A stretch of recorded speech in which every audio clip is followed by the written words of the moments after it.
Welcome to the media. Bharat Pakistan యుద్ధం సందర్భంగా భారత్ సరికొత్త నిర్ణయం తీసుకుంది. అదే దౌత్య మార్గంలో ఆపరేషన్ సింధూర్ని కొనసాగించడం. పాకిస్తాన్ వల్ల భారత్ ఇప్పటి వరకు ఎన్నిసార్లు ఉగ్రదాడులను ఎదుర్కొంది, ఎంతమంది సైనికులను కోల్పోయింది, ఆర్థికంగా ఎంత నష్టపోయింది. ఈ అంశాలపైన భారత్ ప్రపంచ దేశాలకి, ప్రపంచ వేదికలపై ప్రస్తావించడం కోసమే 50 మంది సభ్యులతో 7 దౌత్య బృందాలను ఏర్పాటు చేసింది భారత ప్రభుత్వం. మరి 7 దౌత్య బృందాలకు నాయకత్వం వహించేవారు కాంగ్రెస్ పార్టీ నాయకులు శశి థరూర్ గారు.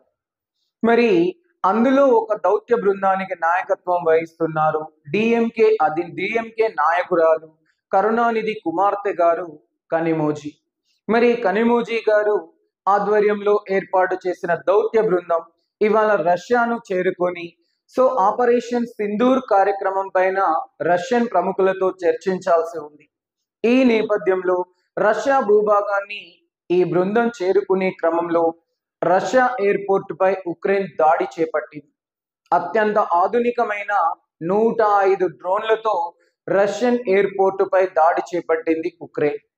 భారత దౌత్య బృందం త్రుటిలోనే ఆ ప్రమాదం నుండి తప్పించుకుంది. అంటే ఒక రకంగా చచ్చి బతికారన్నమాట.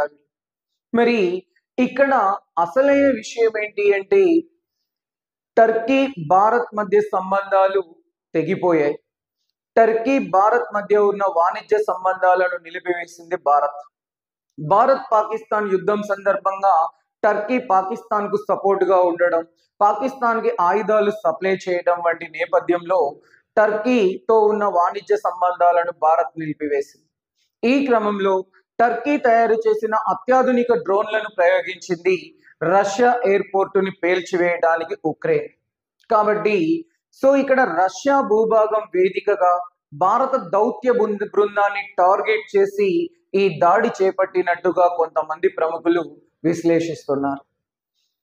ఈ దాడి వల్ల భారత ప్రముఖులు ఎవరు గాయపడలేదు, ఎవరు ప్రాణాలు కోల్పోలేదు. కాబట్టి సంతోషించాల్సిన విషయం ఇదే. ఇక భారత ప్రభుత్వం దీన్ని తీవ్రంగా పరిగణిస్తున్నట్లు ప్రకటించింది. అలాగే ఈ దాడిని అత్యంత హీనమైన చర్యగా అభివర్ణిస్తూ ఖండించింది. Thank you. Please subscribe our channel and support me.